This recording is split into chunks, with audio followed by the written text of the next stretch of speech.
Got it. Does everybody know we're live now? Did you get the notification that we're live? I did. Okay. Let's see here. Hi, Craig. How are you, bud? All right. Let's see here.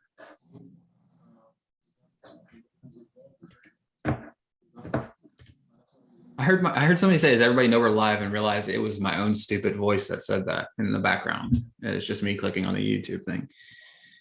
All right. So I need to claim a spot. What spot do I want? I'm gonna pick right before Clarkson every time. I'm just gonna.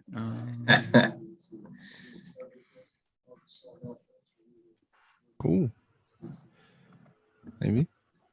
Let's see. Keep this out real quick. I'm gonna wait till Craig. Did you get the sleeper invite too? Yeah, I was just getting this in first, and then I was messing with the audio because I don't do the whole Zoom thing too often. It's all right. It's all right to have a good day. And everybody uses something different, and when I set up my audio, it's always different on each one. So. Yes. Maybe.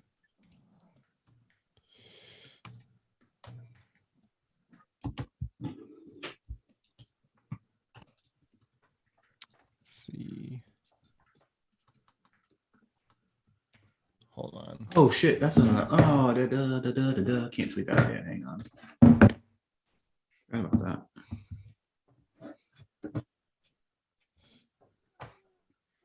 Yeah, it's all right. See. Person. Why can't I find the update?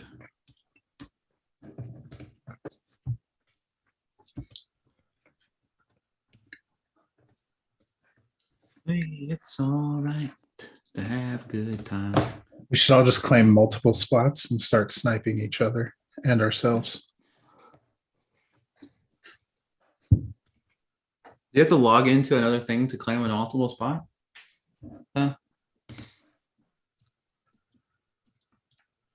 Fantasy football.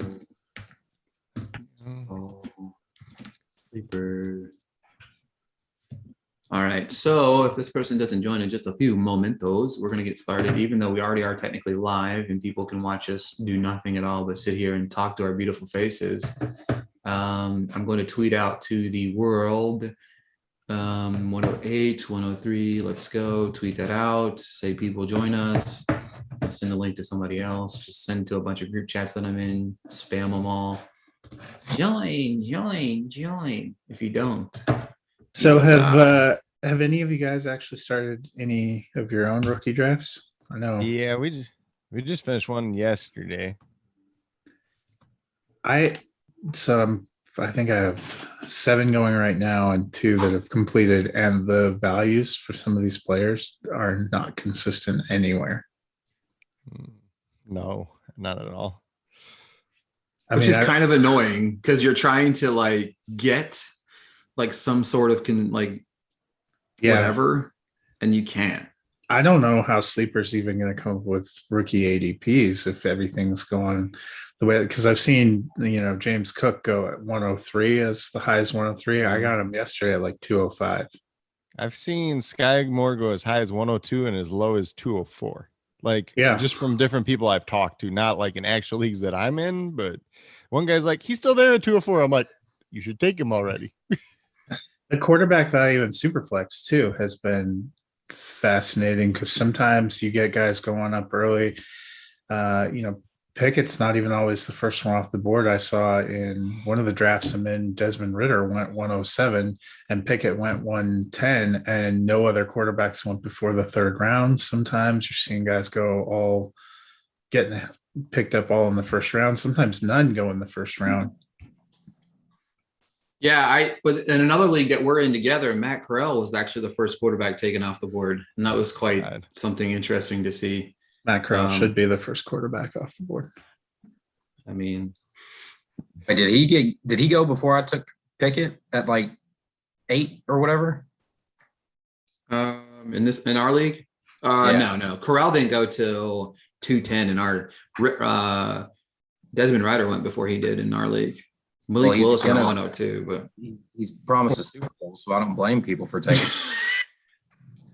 I think Malik Willis went to Tim because he's a huge Tennessee fan, and he figured if he didn't get him up there, he might not get him. He also did have like 3 first-round picks. 1, 2, 3. Yeah, he had the second, third, and fourth pick overall. So it's not really surprising. So let me look at. I'm in a couple of super flex right now. Let's see. So in this one, let's see. Pickett, Ritter, and then Corral Willis. So that's probably closer to what you would expect. Yeah. Let me see if I can bring the other one back up real quick, because I know Ritter went like somebody traded up to 112 for Ritter, but he is a Falcons fan too. And he traded up from he traded like 204 and 203 or 304, excuse me, for the 112 and picked Ritter. But I don't know. Anything past like mid-second round, this draft class sucks. So that's all I'll say about that. See, my thing is like with Willis and Ritter, I'd rather take them in the second round because then you can actually potentially get return on value. And like, if somebody offered me a 2023 second round pick for the spot where I'm going to take Desmond Ritter, I'm just going to take that pick. Or I'm just going to take, otherwise, if somebody doesn't offer that, I'm just going to take Ritter. And then when he starts, I'm still going to get that pick. Yeah. So I took, in another league that Matt and I are together, I took Malik Willis at 202. And then I took Desmond at 205, only because I need quarterbacks, but that's where they fell in that. But Matt Corral also went number 3 on that draft. So I had 3 picks so far, and I took Burks, Willis, and Desmond. So you literally only have 1 quarterback in there. Well, that's because I traded Trevor Lawrence. So I think the big thing is this is not a great rookie draft if you need quarterbacks or running backs, unless you have like the number 1 pick or the number 2 pick. You can probably get one of the 2 running backs, but I've seen some huge reaches. I saw Damian Pierce go in the first round. Happening just because now. Cook had already gone, and I guess people needed a running back. I traded Trevor Lawrence in a big package that got me 2 first rounders, including 1 2023 first rounder. And now I have 3 2023 first round picks in that class. So that'd be better.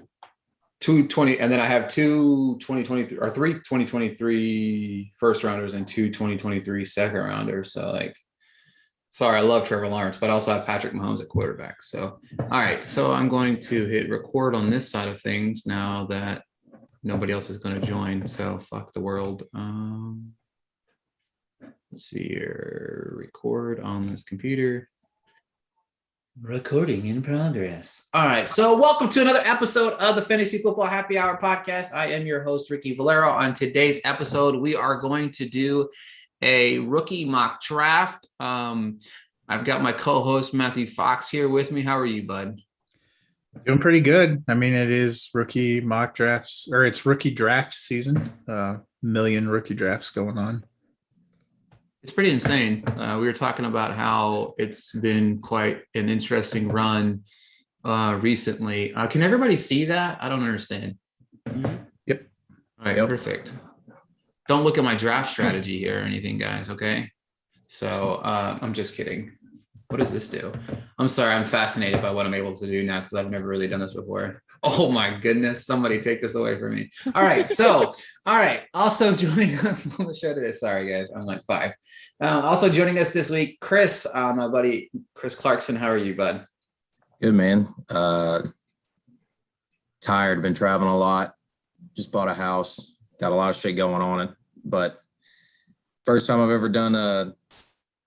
I've ever done a dynasty league, so happy to dive into that type of fantasy football. Hey, first off, we did the dynasty draft together last year, and we're still in that league together. We did it together. Ricky just texts me every once in a while with a trade offer, and I say, all right, if you're good with it, I'm good with it. And then he does whatever he wants. That's only partially true. I'm excited to have you here. I like to just getting difference of opinions. Obviously, if you're on Twitter, make sure to follow Clarkson and I. We do share bets daily. We've been killing it this baseball season. I think we're at 22-13 overall. We won 5 in a row, Monday through Friday. We swept the week again, so it's been pretty incredible. And then also joining us the first time to the show, first time we've actually interacted here on the show here. Craig, how are you, bud? I'm doing pretty good. Honestly, it's weird. I didn't change my name on here every time I go on, and everything else. It just says Coach Craig. Everybody calls me Coach or Coach Craig. So doing pretty good. Obviously, I saw you just send out a message yesterday in the group chat, and I'm just like, hey, I've already done a couple of these this week. I'm good with doing another one. Yeah, exactly. And that's basically what we're going to do is obviously not everybody has filled up the draft room, and that's okay. I think what we can do is we can do get a collective going on for some of these other picks that I think that we can look at, or we could just do auto. I don't really care what way we do it, but we're going to have a little fun doing this rookie mock. Clarkson picked the 3 slot. I picked the 4 slot. Matt picked the 7 slot, and Craig picked the 8 slot, which is really funny because all we are just bundled up together closely. We didn't want to be alone when we were picking, which I totally understand. I get it, guys. So, I'm going to enjoy this. Whenever you guys pick something bad, I'm just going to hit you with one of these. You know what I mean? Look at that. You know what I mean? Or if you have something that I liked whenever you pick, I'm going to hit you with one of those. You know what I mean? I am out of control today, guys. So I didn't know I could do all these things on Zoom. So get ready for a lot of fun over the next. Oh, crap. How do I undo the heart now? Okay, there we go. All right. So with that being said, I'm back to the mouse. Okay. All right. With that being said, we are going to go ahead and get started on this draft. We're going to start the draft. Yes, I'm sure we want to start the draft. Oh, okay. All right. Well, then it's just going to do it by itself, which is fine because then we can just kind of get a normalized ADP from here. And what I can do here is I thought I could pause the draft somehow. Somebody want to tell me how I can do that? Pause draft. There we go. All right, perfect. Pause. And now what I'll do is I'll pause in between whenever it is your pick. Just kind of give me an idea of where you're going with and why you're going with that player there. Obviously, for those of you listening at home, Breece Hall, Kenneth Walker go 101, 102. Not really surprising. That's a lot of what you're seeing across the board, across a lot of leagues, because they're the only really 2 good, quote unquote, running backs that you can get in this draft because it has been kind of icky, I guess the word is. I don't know why I said icky, but I'll never say it again, I promise. But Clarkson, you are on the clock. What do you got for us? I'm confused by the Breece Hall and Kenneth Walker love. Obviously, NFL teams didn't like them as much as fantasy football guys do. I mean, you got Michael Carter in New York, and then Seattle has been it's awful. Running back by committee for years, even though Chris Carson's been the best back there for a long time. I don't get it. Well, I understand it's a dynasty, but still. So I think there's 2 things to understand about the NFL. First, running backs don't go in the first round anymore. We've seen sliding down. So where they went at the top of the second is probably prime value for running back. And I would say Breece Hall is significantly better than Michael Carter. And in Seattle, I would take the Walker pick as a sign that Chris Carson, who had a severe neck injury, is probably not going to be able to come back. And Penny's on a 1-year deal too. Yeah, and Penny also took him 5 years to do anything in the NFL.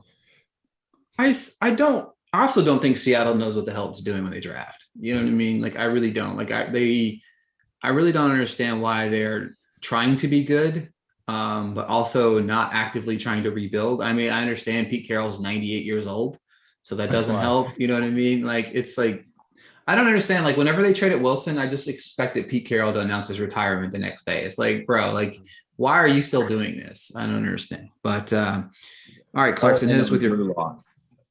Yeah, exactly. Drew Lock.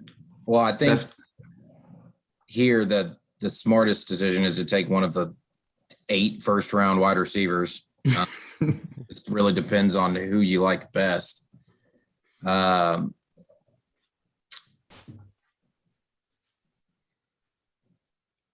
love Traylon Burks. I mean, he's going to get a lot of targets because obviously the Titans don't know what they're doing and traded A.J. Brown instead of paying him. But I think he's also – I saw a comp for him for Deebo Samuel which makes me believe that he's going to be getting a lot of they're going to be creative in getting him the ball. So I think Treylon Burks right now is going to be a pretty good value at number 3. So that's who I'm going to end up taking. Hang on, let me unpause it so you can take him. Okay. Did that make a loud noise? I didn't realize it just said, wow. That's incredible.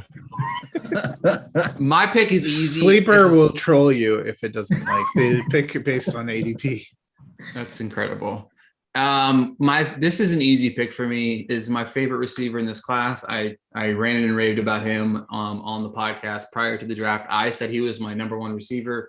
The NFL agreed with me saying that he's the number 1 receiver in this draft. So I'm easily going to go Drake London because I think that he is a monster. And I'm still trying to figure out, I don't really care that it's Mariota or Desmond throwing the football. Guarding London and Pitts in the red zone is going to be very hard to do no matter what team you are, because they're both monsters on the football field. So that's an easy slam dunk for me. Now I just hope that you get Isaiah Spiller at 106 is quite an interesting chain of events that I don't ADP really know. Is broken. Apparently team 6 needed a running back. No, I think that tells you too, like we talked about, the ADP is probably all over the board because people have made some wild reaches. There are a lot of people that believe that drafting Spiller means that they're just going to dump Austin Eckler, and where that comes from, I don't know. It makes no sense considering, hang on, I can show his player card. I mean, what round did he go in? Fourth. Yeah. I mean, he was like the 9th running back off the, or 10th off the NFL board. He wasn't even the first one in the 4th round. Yeah. So it is what it is. All right, Fox, where are you going here? So I had taken slot 7 because I honestly feel like even in Superflex, there are 7 players I'm taking before I consider a quarterback. Isaiah Spiller wasn't one of those 7. So that it makes it even easier for me. I'm 100% going with Jameson Williams. He's my wide receiver 3. And I think that that's just a no-brainer pick. And I've actually seen him drop in a couple of drafts. I don't know why it's not giving me players. You can pick now. Oh, there we go. Yeah. I didn't realize I dropped it. You know what? Eat it, sleeper. Pause again. Craig, you're on the clock, my friend. We've got a lot of value still left on this table. Obviously, 108, you're going to pick here. And then whenever you go 208, a lot of the guys you might like might not be there when you come back around. I think that I'm a firm believer, like this round right here, like this bottom half of the draft, I'm always okay with reaching here. Do you agree with that? Yeah, for the most part. I mean, I think there's probably a top 9 guys that should be in round 1 in this class. Isaiah Spiller is definitely one of them, right? He's not one of the top 9. I think you get to 9, and then I throw a pick as like 10 if you're in a super flex league. And then like you make the case that Jahan Dotson could be up there for first round draft capital. And then you kind of get like who you pick at number 12. It's just kind of the flavor of the month, it seems like. But for me, this pick's very, very easy. I just take Sky Moore here. He's my top remaining guy on the board. He was my wide receiver 5 pre-draft. He's my wide receiver 5 post-draft. Nothing changed in my top 7 wide receivers in this year's class, pre and post-draft. So I think not too much else to say here, really. I like it. This ADP is messed up. I think this is going off of ADP as startups, though. No, I think it's taking a lot of the ADP from current rookie drafts that are going on. And I'll be honest with you, I'm not super surprised to see some of these bouncing all around, just because I've done, I think, 12 rookie drafts so far, or I'm in the process somewhere, and no 2 drafts has been the same. And I think that's the big thing. You have to know the people you're drafting with, and you have to be prepared for anything. You know, I was dumping out of back half of first round picks earlier, but I got Garrett Wilson at 9. In a couple of drafts. You know, I got Jameson Williams to drop down there. You've seen some people really making drafting for need on their roster rather than value in the draft. And you're seeing some of these mid-tier, you know, Damian Pierce was a 4th round pick. Isaiah Spiller was a 4th round pick. Rashad White was, I think, in the 4th round or the end of the 3rd. He was a 3rd rounder. Yeah. So, and they're just hoping that's one of these guys hit, and they're all pulling up into the first round, which has been fascinating. It is all over the place. Just like looking at some of these, I mean, I would say the back half of this round really kind of went as expected, because James Cook's not going to, if you're picking 112 and you like James Cook, he's not going to be there, obviously, when you pick 212, unless you're trading within that top half there. This kind of, and that's about the right range for Cook, end of the first, beginning of the second. It's when he goes like 103 that you're taking a huge gamble. Yeah, there's some of these ones that have happened that are really complete. The only thing that I think in round one that really befuddled me, obviously, is Isaiah Spiller going 106. That's him going before Cook even is weird. You know what I mean? Yeah. So it's kind of weird. But we had real quick for those listening, we had Malik Willis go 109, Olive go 110, Pickett 111, Cook 112, and then 201 George Pickens, who I absolutely fucking love. I think that he's great value in the second round if you get him. And then Matt Corral is at 202. So we've had 3 quarterbacks taken off the board. Chris Clarkson, who went Burks in round 1. You are on the clock, my friend. Yeah, this is always doing mock drafts when you don't have this is the first one I've ever done for a rookie draft. So obviously, a lot of times you're drafting for need, like Matt said, instead of value. But so honestly, I've got no idea where to go here. It's the first one I've ever done. Where I'm leaning to is Rachaad White, just because I don't know what Tampa Bay is really doing in the backfield right now. Look, okay, I really don't want to talk about the Tampa Bay backfield. Okay, I'll tell you why. Because Keyshawn Vaughn, yes, Fournette's back, but Keyshawn Vaughn is like RIP, and that really hurts my soul. So there's a classic example of a guy that went in the early third round. When he was taken, it seemed like it was going to be a perfect pick. He actually pulled up into the first round of rookie drafts, and 3 years later, if you banked on him to be your running back savior because there was no other option, you still have nothing.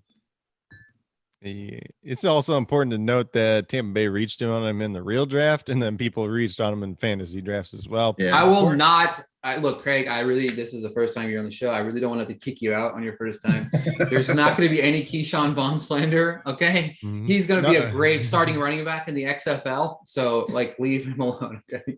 I love the XFL. So Fournette did sign a 3-year deal, but they can get out of it and save $1.5 million next year if they want to, or they can get out of it the year after that and save a whole lot of money.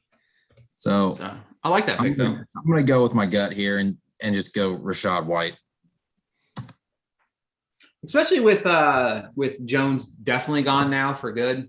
Jones, I felt like always lingered in the background of obscurity, which is really annoying. All right, so I don't always draft for need. I always draft for what I want, and you can draft what you need. I don't really. I understand that. I just like guys, and I want to draft them. And then if I have 8 quarterbacks, well, I got 8 quarterbacks. That means somebody wants a quarterback, they'll have to come get a quarterback. And then you turn around and trade Trevor Lawrence for 2 first-round picks. You know what I mean? That's what happens sometimes. So that's exactly what I did. But here, I don't like the 2 options. I don't really like the top 3 options according to the ADP, according to Sleeper. I don't like Johan Dotson. They don't have a quarterback there. And no, Sam Howell's not a quarterback. He should be like a fullback or something because he sucks. But don't let PFT commenter hear you say they don't have a quarterback in Washington.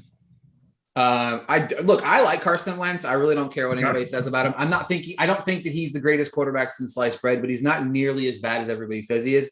I do think that Frank Reich did not get enough of the slander for some of his stupid play calling last year. When you go up like 2 touchdowns while you're letting Carson Wentz throw the football, makes no sense to me. Just hand it off to more than likely probably the best running back in football and let him take care of the rest of the game. I don't know, like the Titans do, but Frank Reich does not get enough slander there.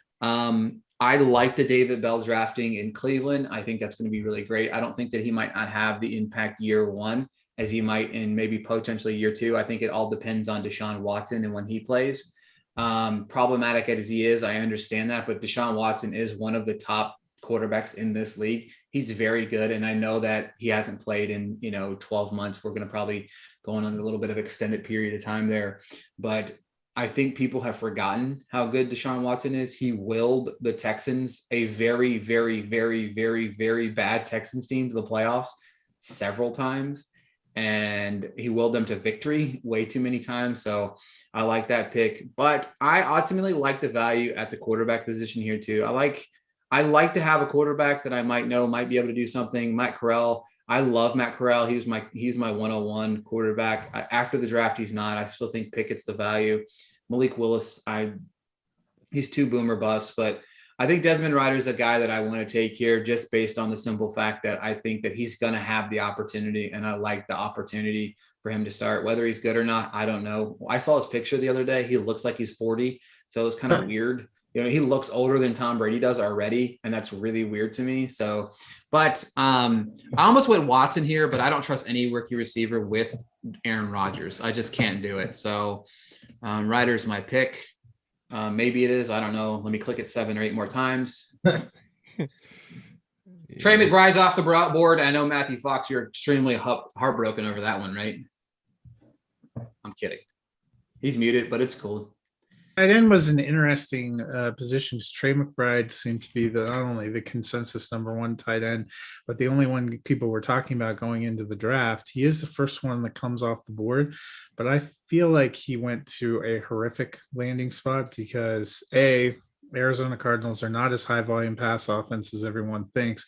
We have not seen Kyler Murray go even to 3,900 yards. He hasn't cracked 4,000 yards. They have a million receivers and backs, and he goes to a tight end group that has Zach Ertz, who came back on a 3-year deal, and Max Williams, who was actually doing big things before he got hurt, necessitating the trade in an offense where we haven't consistently seen them always give tight ends targets. So he is no longer actually my tight end 1 for this rookie class. I had bumped Greg Dulcich up over him because of the opportunity in Denver being a little bit better and being in a system that has in the past been more tight end friendly. I think that's too high. I wouldn't take any tight end before the 3rd round, honestly, in this draft. I'm tempted to just pick Sam Howell here just to stick it to Ricky, but that would also be sticking it to this fictional team. So Christian Watson, I haven't enjoyed when he, the ADP, when I've seen him go, pick 8, pick 9 in the 1st round, but here at 207, that feels like pretty incredible value. That's where I'm going to go. Stick it, sleeper. It's not that I don't like Watson. I just don't trust Rodgers with rookie wide receivers. But he's going to have to throw the ball to somebody. I mean, obviously, he has the greatest receiver of all time, Allen Lazard. You know what I mean? Which that's the thing. His ADP's through the roof right now. It makes no sense to me because, have you watched him the last few years? No offense to the guy. Well, if you think Watson's going to be Devontae Adams in 2022, you're going to be jobbed. But if you think that he could end up getting 60 targets and catching 30, 35 passes and then can grow into it, maybe. But that's where I don't like him when I've seen him go, between 107 and 111. If you're at the end of the 1st round or you're into the 2nd round or deep in the 2nd round, I think it's worth it because it is Aaron Rodgers. Craig, on the clock, my friend. You went with Moore in the 1st. What do you like for the 2nd? I just got sniped with Christian Watson. I don't think there's any way he's there in most real drafts anyways, though. But let me just say with him, he's my 8th overall guy. And I'd rather take him than a Jahan Dotson. I'd rather take him than a Chris Olave. Yeah. You know what you're going to get out of those guys, and it's going to be boring. And it's not going to be good for fantasy. I'd rather go bet on a unicorn that's 6'4", 217 pounds, runs a 4.36. And yes, the raw stats aren't that great, but they ran the ball 62% of the time. They were the Alabama of the FCS. So they were blowing out teams. So he wasn't even playing the 4th quarter half the time. So, and then you think of all that, he accounted for 35.3% of the receiving yards for North Dakota State, which is a big number. He had dominator rating of over 40%. These aren't just anything. And you don't see that. He goes into the Senior Bowl, dominates it. And some people are like, oh, well, the Senior Bowl's crap or whatever. There's 4 cornerbacks in the Senior Bowl drafted in the 2nd round. And every corner there voted him by far the best wide receiver at the Senior Bowl too. So it's not like he's nothing. And yes, some people would be like, oh, well, he's 23 already and all that stuff. Well, you got to remember we had COVID year, so FCS had to play in the spring last year. If they play in the fall, he probably declares last year, and then he comes out as a 22-year-old. So like, there's a lot of factors that people don't count in there. Obviously, there's a great opportunity there. You know, you're only fighting with Alan Lazard and Sammy Watkins and the old man Randall Cobb and Amari Rodgers, who did nothing last year. Romeo Doubs is my least favorite wide receiver prospect in this entire class. He's probably going to be an Aaron Rodgers doghouse by day one of training camp. No doubt. He's already there. He's already there. And then I do like Samari Torrey. They picked in the 7th round. That's another guy that was an FCS guy out of Montana, led the Big West in receiving. And then he ended up transferring to Nebraska, it was right around 900 yards on a terrible team with Adrian Martinez, who can't hit the broadside of a barn most of the time too. So that's kind of getting off there. But Torrey actually had a 303-yard game in FCS in the playoffs, which is ridiculous at any level, first of all. But getting down here to my pick, we're kind of like at this area I don't really like, though. So I would be trading out right now. Yeah, I would trade out personally. So I'm looking at 2 running backs. Personally, you know, there's Damian Pierce here, Tyler Algiere. I'll just say who the 2 are that I'd be looking at. I am a Texans fan. I know it sucks, but everybody makes fun of you for it. But Damian Pierce does have a good opportunity, but you also have some concerns there that he's never handled a full workload at Florida, although he was very efficient on the touches that he did get. You know, some people will blame Dan Mullen for that, for not using him properly, but how's that going to hold up at the NFL level? But if you can't beat out Marlon Mack and Rex Burkhead, you probably don't deserve to start ever in the NFL. And then Tyler Algiere on the opposite hand, he's one of the running backs that I was very high on coming into everything. He is a guy that I would not be surprised if he gets the job for at least next season as well, which I can't say about a lot of these other guys, and Damian Pierce, Samir White, some of these other guys that people are trying to prop up with the 2023 running back class coming in. I think a lot of those guys are going to get usurped, but Algiere is a guy that's been able to handle a full workload. He's good in pass protection. He's a very underrated receiving back too, for a guy that's 224 pounds. And this dude's shoulders are massive. I was at the NFL Combine. His shoulders are like as big as your head. So I'm going to pick Algiere there. It's pretty easy one for me. Yes, he only played at BYU. They have slightly lesser competition, but he still had over 20 plus touchdowns last season. Why doesn't Sleeper show you their college stats? That'd be pretty cool. Yeah, I'll put that one in. But yeah, I really just stumbled upon him when I was watching Zach Wilson. When I was first starting to watch Zach Wilson, I'm just like, wait, who's this running back? Because he's actually good. And then I look up his stats, and he had over 1,000 yards rushing. And I'm just like, oh. Clarkson, you got sniped for Wan'Dale Robinson. Yeah, man. Team 12 took my dude. Real quick, let me pause this for a second and go over that. So I changed your pick. I don't understand how you got to pick somebody else, but Damian Pierce, I changed it there for you. It's somebody else. I wanted Algiere. Oh, Algiere. Sorry. Yeah. Oops. No, I picked Algiere. I was talking about Damian. All right. Perfect. All right. Wow. Yeah. All right. I was going to say, I actually had to pick Algiere early in the second round in another draft I'm in, but just because there's 3 Falcons fans in the draft too. Plus, if he does anything, then I can just dump him off on them too, just in case you think he loses the job. And there's a chance that Patterson actually has to play more wide receiver this year too. So yeah. Team 9 here is just playing for the future, because I don't think Willis or Kyron Williams does anything in 2022. Yeah, exactly. And then team 9, after Algiere got taken, Kyron Williams 209, Sam Howell 210, which is just a wasted pick, but it is what it is. David, I'm sorry, I hate Sam Howell. If you can't tell by now, I think he's a midget and he sucks at quarterback. But wait. If he's a midget, then Matt Corral and Malik Willis, half this quarterback class are midgets then, because he's 6'1". He's 6'1". Sam Howell. He's Sam Howell is 5'10". Just like Malik Willis is 6 foot. I'm not. Malik Willis is a midget, but at least he can throw the ball and can get out of the pocket. Sam Howell just sucks. I'm sorry. To throw back to my old co-host who loves Sam Howell, and Sam Howell sucks, but he still does suck. I don't think he's going to be worth a nickel in the NFL. I'm sorry, but I'm just not a big fan of his. Never have been. I don't think anybody in this draft class is really that good. So if that tells you anything, I feel like. But he's the worst of the worst. There's a tier. There's Kenny Pickett's fine. He's fine. He's fine. Malik Willis has got at least upside. Ryder is whatever. And then there's this big gap. And then there's a dumpster. And then there's Sam Howell. He's underneath that somewhere. Let's see. Malik Willis has upside, but also has potential to just create. Well, see, it's crazy for me. Like Malik Willis should not be 109. Shouldn't be. I wouldn't take him that high. I wouldn't take any of these quarterbacks probably that high. Maybe Kenny Pickett is the only guy that I would take, only because you're guaranteed to at least get some starts out of him and hope that maybe he turns into like a Mac Jones ish. You know what I mean? Because they do have a good run game. They do have receivers there. I do like what Pittsburgh's doing. They do build a good team, and they do build to protect the quarterback a little bit better. Their offensive line still is questionable. But this quarterback class sucks. I wouldn't draft. I mean, Matt Corral, I'm still even nervous about taking just because, but any chance I get a chance to dunk on Sam Howell makes me happy. So sorry, guys. Sorry, Sam Howell fans, and sorry to Sam Howell's mom. So Clarkson, you're on the clock. We're throwing darts in this round, boys. We're throwing darts. Let's throw some darts in this final round of the draft.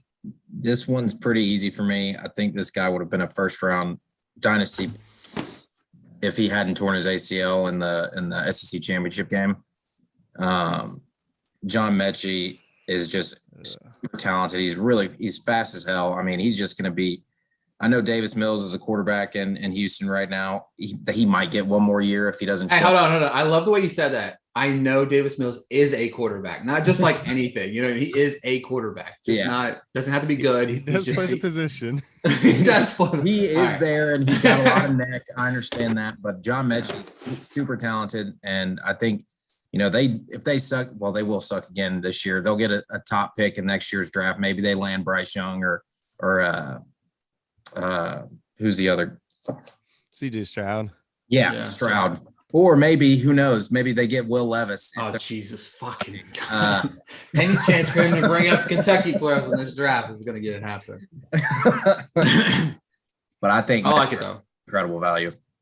I know Houston gets dunked on a lot for stupidity, but I do like what they're building down there. Like, they are building a decent, like, atmosphere of just, you know, they just have to come through with some of these picks. You know what I mean? I do like what they did with Davis Mills. I do like that they didn't reach for a quarterback in this draft class that wasn't there, because Mills was impressive. Like, you know what I mean? Like, the difference between like Davis Mills and like Sam Howell, he can see over the line, you know what I mean? Because of his neck, but he can still at least see over the line. So I'd rather have Davis Mills for the next 5 years than Sam Howell. His neck is as long as Sam Howell's torso. So exactly. You know what I mean? Like, all right, sorry. I'll stop dunking on Sam Howell now. All right. So it's my pick here.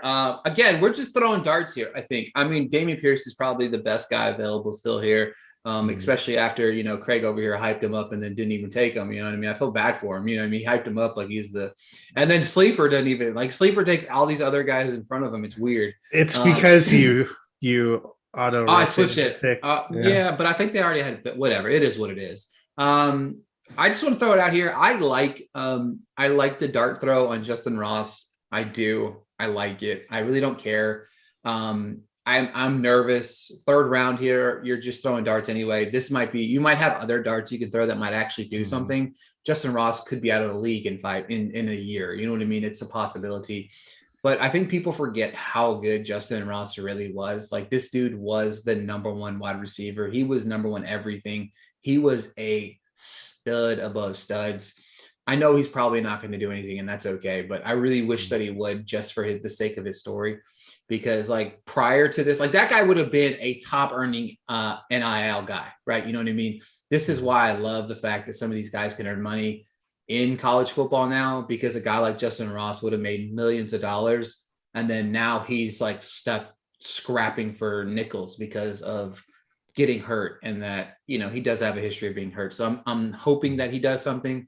I don't understand why Jalen Wademeyer was taken. That doesn't make any sense, because he didn't even get drafted, right? No, he didn't. You don't run a 503 and get drafted or producer fantasy. No, like there's never been a tight end run higher than a 5 flat in producer fantasy ever. So you're like, if you're hoping on him, you're hoping on a historical outlier that's never happened before.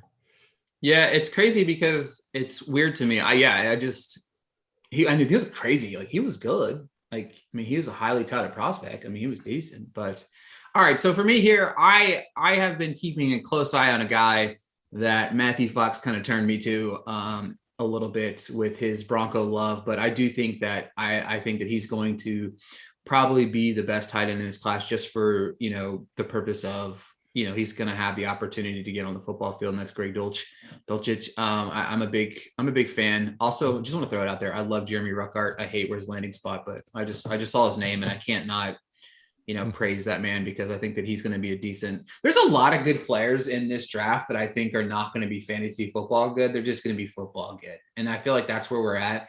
Like even Olive going into the Jets, like Olive's a really fucking good player, but like the Jets, it's Zach Wilson. Like, I mean, you mean Zach Garrett Wilson? Garrett Wilson. Sorry. Yeah, that's what I meant. Sorry, Garrett Wilson. I love Garrett Wilson. I think he's great. I got them mixed up. I love Olive because I think he's going to be great for the Saints because, well, I mean, Jameis Winston throws the ball 943 times. Now, don't get me wrong, 400 are to the other team, but it's still pretty good. But I like Dulcich here. It's a nice dart throw that I don't feel like I'm wasting a pick, but at the same time, like I could be, because tight ends don't translate to the NFL very easily. Hashtag Adam Troutman, RIP. But hopefully he bounces back. But that's the one thing whenever I first started diving into like dynasty and football and stuff like that, realizing like tight ends do not translate very fast and or efficiently into the NFL. Like not everybody is, jumping out the gate, because it's one of the harder positions to translate. You got to learn how to block. You got to learn how to catch passes, and you're already on the lower pecking order, especially depending on what team you're on. So it's a hard translation. But I'm going to go just value purposes here. I'd probably trade if somebody's willing to trade. If anybody's willing to trade you in this bottom half of round 2, top half of round 3, if you're able to get a 2023 pick out of it, please do, because next year we'll be talking about how great, value is in 304. We won't be throwing darts at, Justin Ross, who probably won't be on a team next year. You know what I mean? I would like to see Justin Ross in the XFL. Speaking of the XFL, so I'll take Dulcich here. Also like Zamir White. No purpose for any reason other than I think that he's a great running back that got hurt. So Fox, I didn't snipe you, did I? No, I mean, I would have considered him there. But I actually, it feels a little bit weird to take, I've taken receivers in the slot in the last 2, and usually you like to diversify positions. So there's 2 that I'm looking at here. I'm shocked Carson Strong. I was just catching back up to that. Another one, if you can get the QB3 for the Philadelphia Eagles, you got to do it every time, right? I liked looking at the top 3 up here are probably the 3 guys that I would consider. I loved Brian Robinson's potential going into the draft. Now he's in a murky spot in Washington. They have Antonio Gibson. They're talking about evenly splitting them on the first 2 downs and using McKissick on the 3rd down. That might mean all 3 of them are awful. It's also hard for me to believe that they're going to do that to Gibson after what we've seen. So I'm very leery of that. Pierce, we kind of talked about, he never carried a huge load in college, but the appeal there is the potential. I've heard some people talking about him being the Michael Carter of this draft because he went in the 4th round. He goes to a place where he really has no competition. He might be pretty good, and then Houston might just take a nice running back with a high draft pick next year. That's potential. And I liked Alec Pierce. I thought that was decent. I liked where he went to the Colts because outside of Michael Pittman, we've never seen Paris Campbell really develop into anything. Zach Pascal's gone. I don't know what they're going to do with T.Y. Hilton. He didn't have much coming back last year. So I think there's potential for Pierce. And we've seen Matt Ryan be able to support multiple receivers. So as weird as it seems, I'm going to go receiver for a 3rd time. 3rd time's a charm, baby. There you go. Craig, my man, where are we going to that final pick? Oh, so I mean, Damian Pierce is still there. I will say that I do like Alec Pierce as a prospect a lot. I don't like pairing him with Matt Ryan though. Matt Ryan is he's really regressed in the deep ball last 2 years. You could argue part of that's the Falcons' offensive line, but maybe a better offensive line will help that. But his arm's just not what it was, and that's kind of what Pierce does. He wins on those go routes. Maybe run him on some slant routes and stuff like that. But the guys that go over the middle of the field are going to be the ones that benefit the most from Matt Ryan. So he might actually benefit from whoever comes after Matt Ryan a little bit more. So we might not see him pop off till year 3, maybe. Damian Pierce would be like the easy cop-out pick here. I'll talk about two other guys that be my next two. Jelani Woods, who's another Colts guy that I think could benefit from being attacking the middle of the field. He's a very athletic, big guy.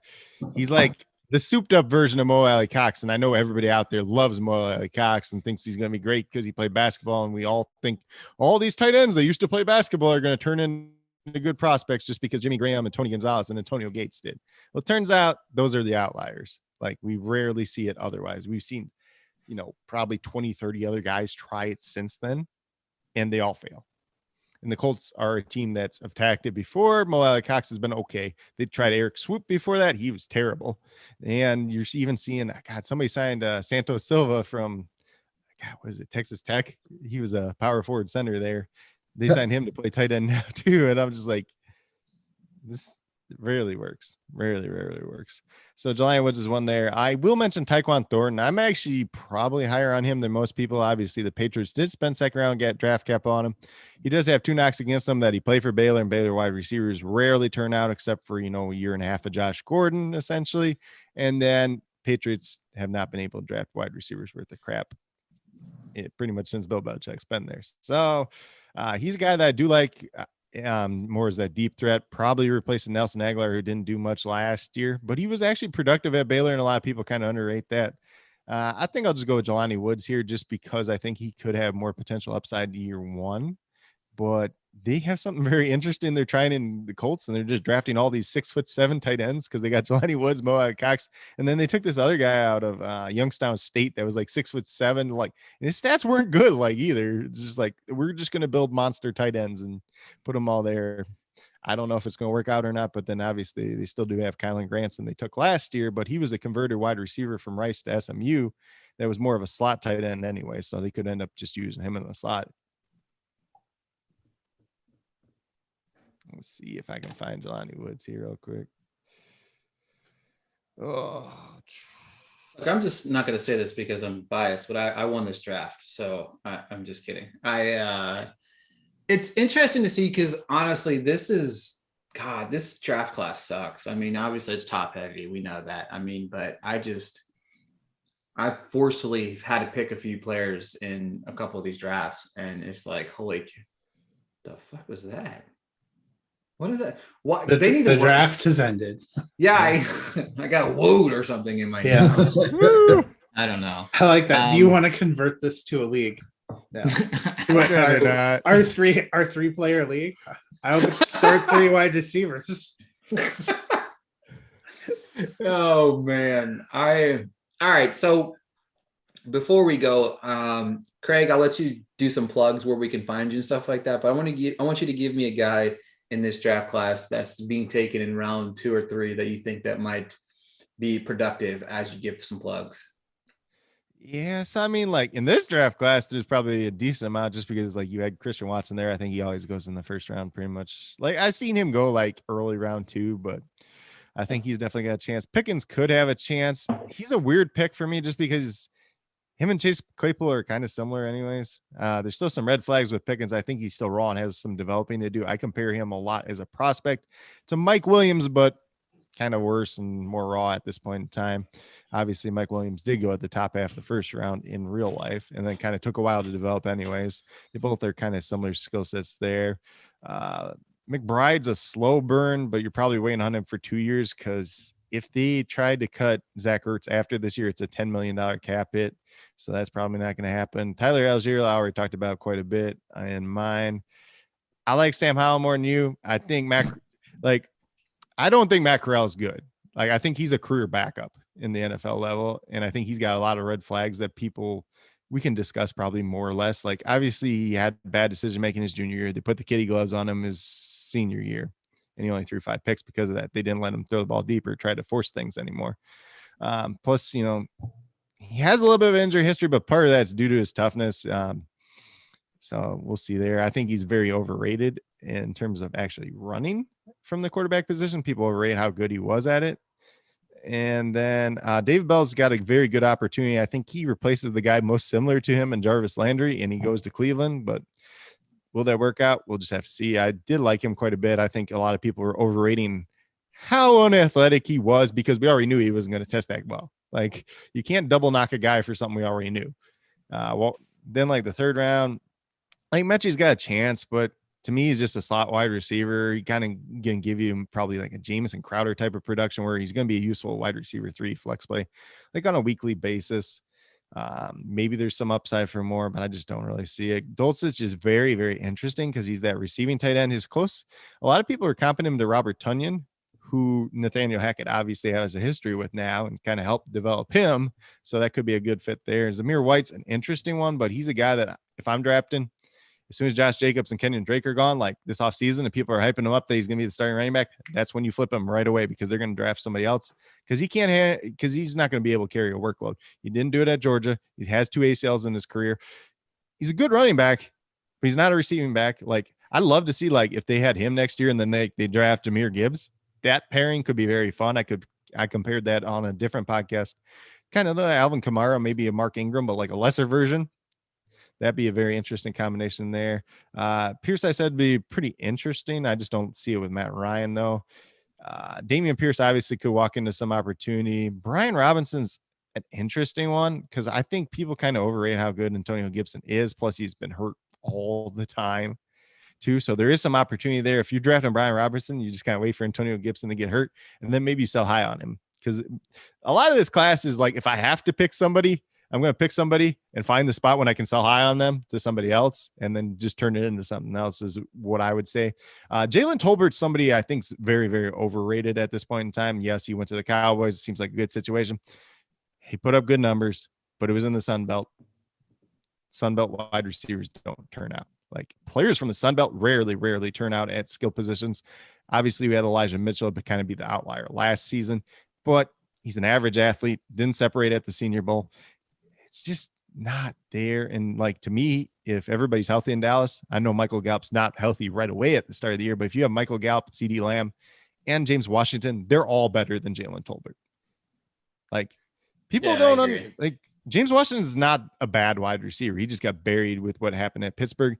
And anytime you talk to Ben Roethlisberger, he spoke highly of him all the time. And I think he's going to have a pretty good season for the Cowboys, especially at the beginning of the year where he's going to be in the starting lineup when Michael Gallup's out for a couple games, probably.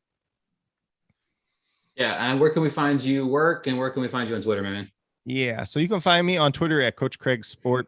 Obviously you can't put the last S because you got 15 character limit. You can find me on YouTube at Coach Craig Sports. I also write for True North Fantasy Football. We bet ATS. That's where I have my daily MLB DFS cheat sheets for the FanDuel main slate every single day. I also do the core picks for MLB DFS on my site as well. Right now I'm doing my draft grade series. So I'm going division by division, team by team, pick by pick, giving a grade for each individual pick, then an overall grade for the team. And I like breaking it up by divisions. Otherwise you get one really, really long video. So it's kind of easier on people that way. And then obviously I do some work with Sons of Dynasty Hat up here, helping them with their YouTube channel, putting out different media content, and we'll be having some type of rookie podcast, pretty similar to this. We were going to do it this weekend, but kind of failed back to next weekend now. So that's kind of that. There's probably something else that I'm forgetting, honestly. Stacks, the Stacks app. So Stacks app is you make a video pretty much as a discussion post.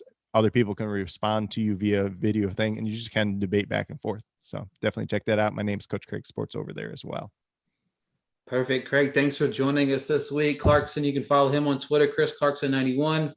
Matthew Fox, Nighthawk7734. We appreciate everybody listening as they do each and every week. It's been a fun show.